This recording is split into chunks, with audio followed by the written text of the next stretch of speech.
দেখে chicken popcorn মনে হলেও এগুলো বানিয়েছিলাম ফুলকপি দিয়ে, আর এতটাই টেস্টি হয় যে খেতে বসলে এক নিমেষেই শেষ হয়ে যায়। চলো ফুলকপির পপকর্নের রেসিপিটা শেয়ার করে দিই। Welcome to kitchen queen Sejuti. ফুলকপি ছোট ছোট টুকরো করে কেটে নিয়ে লবণ দিয়ে হালকা বয়েল করে নিতে হবে। এবার এর সাথে সামান্য রসুন পাউডার, অরিগানো, কাশ্মীরি লঙ্কা গুঁড়ো আর কর্নফ্লাওয়ার দিয়ে মাখিয়ে নিয়ে আলাদা করে রাখতে হবে। তারপর ওই অবশিষ্ট কর্নফ্লাওয়ারের সাথে অল্প ময়দা আর একটুখানি কর্নফ্লাওয়ার, লবণ, টক দই, সয়া সস আর জল অ্যাড করে একটা মিডিয়াম ঘন ব্যাটার বানিয়ে নিতে হবে। এবার ওই ফুলকপিগুলোকে ব্যাটারে ডুবিয়ে ব্রেড ক্রাম্বে কোট করে ডিপ ফ্রাই করে নিলেই রেডি হয়ে যাবে ভীষণ ক্রিস্পি ফুলকপির পপকর্ন।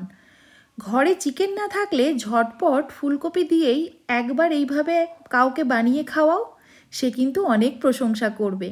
তাহলে রেসিপিটা ভালো লাগলে লাইক, কমেন্ট, শেয়ার করো আর সাবস্ক্রাইব করে আমার পাশে থাকতে একদম ভুলো না।